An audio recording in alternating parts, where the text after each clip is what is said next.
Atsuka uJesu angafuna abantu abaphila ngetreatment abathi hey mina ngiyagula ngikhona ukuyeka lamapilisi. No, if you are a child of God and uJesu ukhona ngaphakathi kuwe, yeka treatment, yeka treatment.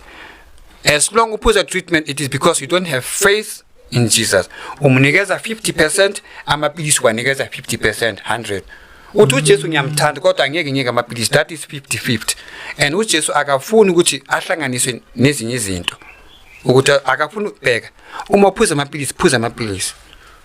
Ungathathi ipilisi then uyathandaza ngegazi lika Jesu mawuqeda uphuza ipilisi. If uthemba uJesu biza igazi lakhe, yena uzayimela into yakhe. If wena umthanda 100%, naye uzaba khona kuwe, he will fight for you. Unengiluzi zakhe. Sanibonani, welcome back to my channel. Welcome back to umnkosi nophile. Ngiyabonga kakhulu for joining me. Ungakhohlwa ukusubscribe, ulike i-video, share i-video, you guys. So yeah, man, asikhulume nje ngayo le video engifaka in the beginning eka baba Enigma. You know, like I've never wanted to ukuthi ngiphawule when it comes to UBrother Enigma as ngimbona nje a trend around, especially ka TikTok. Is bro Enigma this, bro Enigma that, and imbono yabantu iyahlukana, unabalandeli unabanye abangamlandeli abathi no, this man is just here ukulahlekisa abantu and all that. And whatever he's been saying around, you guys, I mean, I'm not against him.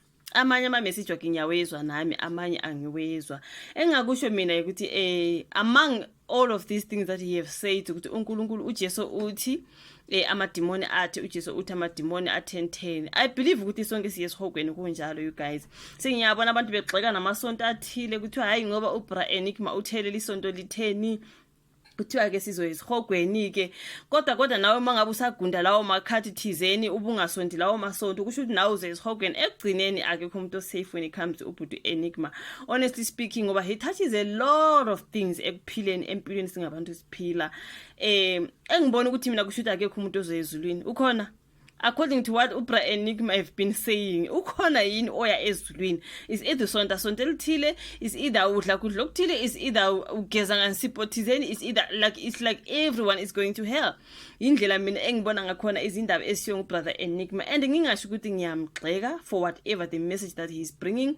Ngiyabona idrama ekhona phana when it comes to the twins again, ukuthi uye waba ne-interview nama twins, abantu bagxeka ama twins but hayi they were making fun after UBrother Enigma. Yonke into ngiyayibuka, you guys, ukuthi nje ngisuke ngafuna ukuphawula ngoba mawuphawula ngoBrother Enigma, people will be coming to your videos bezogxeka ukuthi yeah, Enigma is telling the truth, you people better repent, you people must repent. I'm like ngabe nini nithi abantu ba repent, nina aniyini esihogweni ngoba kuningi phela asekubalile lapha uBrother Enigma okunganga ukuthi sonke siyesihogweni, sonke sifaka amazipho, sifaka ama lipstick, sifaka ama wig na yonke leyo nto. So uma usagxeka umuntu ongena esonto elithizeni alibalile ubhuti, na usafaka amazipho nama lipstick na yonke into leyo, hayi sonke siyesihogweni, sonke siya kwa hell ekugcineni, you guys. Angaze ngafuna ukuphawula ngalento but ngoba ngisuke ngingafuna ukungathi ngiyamgxeka. You cannot just come here and accuse someone, you guys, etuthunywe uJesu, something like that. What if he's telling the truth? Ngoba mina phela ngazi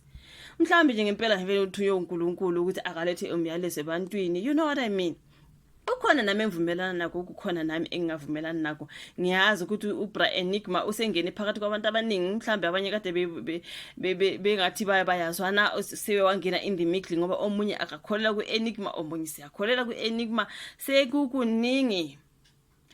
So benilokhu ngakafuna ukuphawula ngoBrother Enigma until today when I saw a particular video le engifake in the beginning la khuluma khona ngokuthi abantu mabayeke i-treatment.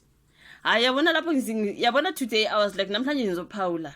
Angaze ngiphawula, angaze ngisho futhi at least ka TikTok ngiyangimlahlele kancane nami ngihlekile la ngihleka khona, you know, ngingafuni nje ukuthi ngiphawule into eziserious. But yabona kule ukuthi abantu abayeke i-treatment. Hayi bafethi no, I'm not buying that one. You know why? Kukhona abantu, you guys, esiphila nabo ekuphileni abayeka ama-treatment wabo and they died. Do you know that? Akwazi ukungatshela abantu ukuthi abantu abayeke i-treatment mana yeke bafethu. Angisho ukuthi futhi ngiyamphikisa kodwa sengiyasho ukuthi angikholelwa kuyena because I know of people who passed away because they stopped i-treatment zabo. Guys, lapha nizolahlekisa abantu. Yabona ke ngize ngaphawula because angisekho mnandi ngale ndaba le. yabona sengiyabona manje ngathi sithi short left uBrother Enigma ngathi usefuna ukuthi short left mina lokhu ngimamele manje siphume endleleni short left mase kuthiwa abantu abayeke treatment bakholelwa kuJesu mangabe ukholelwa kuJesu yeka le treatment yay guys abantu baye badlule emhlabeni because they left ama treatment. I'm not buying it. And nje ngiyasasho kuwe mangabe uthatha i-treatment, do not stop ukuthatha i-treatment yakho because of this message. This message for me inobungozi obukhulu kabi. Makhona abantu ababhizi balandela Enigma manje bayamlandela and angibagxeki. Into engiyisabayo ukuthi manje bazoyeka ukuthatha ama-treatment wabo. But umuntu athi ngoba mina ngiyathanda zonke uNkulunkulu ngizothini ukuthweke uJesu uzongelapha. Angimelanga ngikholele ku medication bengikholele kuJesu ngithi half. Angithi yamuza uthini lapha uBrother Enigma. Ukuthi mangabe uthatha i-medication yakho ngapha uthi ukholela kuJesu kusho ukuthi awumthemba uJesu uthi half ngapha uthi Jesu ngapha uthi treatment uJesu ufuna umuntu okholela kuyena fully. This is what he is saying. Ungakuthi ugula umkhuhlane thizeni ukholela kuJesu yeke i-treatment uJesu uzosindisa uzophola. Angisho ukuthi abantu ngeke baphola kodwa guys ukuthi abantu abayeke i-treatment ayibafethu ngathi kuzoba nomonakalo omkhulu. No guys, we know of people who have passed because baye kuthatha i-treatment zabo umuntu wathi mina ngiyakhoza ngomthandazi kuthi umfundisi thizeni ungelaphile so unikeza amanzi or unikeze intoni wathi ngizophila bayeke ama-treatment and they passed. Sikhuluma ngabantu sibazi ukuthi they passed away ngoba bayeke i-treatment. Ningalahlekisa abantu bafethu nizobulala abantu guys. Like this is just getting very very dangerous and dirty. Angikholelwa mina leyo ukuthi abantu babayeke i-treatment. Ngakholelwa kunye nje kusho uBrother Enigma kungangukuthi okay iChristmas singasa celebrate iChristmas because I've heard it somewhere noma ngakuzwanga ngaye. But ke ngiyabona le treatment hayi bafethu yekana abantu baphuze ama treatment abantu bayagula la ngaphandle abantu baphila nje nambaphile baqinisa ka namhlanje i-treatment abazithathayo. Imagine umuntu manje othanda uBrother Enigma nama ngisho ukuthi ngimthanda sengiyasho nje umuntu okholela kuye fully ebethatha amaphilisi either mhlambe ushukela mhlambe HIV mhlambe cancer whatever the yonke lemkhuhlane esinayo singabantu siphila umuntu avuka athi no kuthi angiyeke i-treatment ngoba uJesu agule nje umuntu asishiye. Hayi guys, don't lead people astray. No. Abantu guys thathani ama-treatment wenu noma ngabe umkhuhlane onawo uphila nge-treatment, please take your treatment. Kukhona abantu asibaziyo thina abadlula ngayo le ndaba yokuyeka i-treatment. So for me this message is very dirty, dangerous. Asisho ukuthi abantu futhi abangakholelwa kuJesu nathi sinje gazi siyakhonza singena enkonzweni thizeni okuthiwe khona uJesu akekho lapha sibophuma kodwa kusala mina ngemphume mina nje kwelami side ngithi omunye nomunye umuntu akaphile nesatanism yakhe mangabe le satanism yakuphilisa ngcono ukuphila lapho mntakababa because according to what he have said uBrother wethu wonke amasonto cishiya wabala so sizoyapi ngcono omunye nomunye mangabe kuthiwa ke uJesu akekho lapho kukaSathani phila lapho ke kaSathani ngoba vele kudala uphila khona uBrother Enigma ukuthola uphila khona qhubeka uphile khona. Kuyafana nalo ngakhonzi osagunda osafaka ama-hairstyle athizeni osafaka naye still uzaya kwaHeli nawe uzaya kwaHeli ngoba kuleli so kuyafana sonke sizaya kwaHeli akekho umuntu osafe. Kuyafana kusho ukuthi sonke siyesihogweni mos according to the messages that I see. Ngazi ube wena ke ufake iweave nama nails na yonke into ama lipstick busuxoxa umuntu ongena esentele thize uthi uBrother Enigma uthe phumani lapho ngoba nina kodwa usazi ukuthi nawe usafaka i-lipstick usagcobisa kuyafana sonke siya kwaHeli so no judging.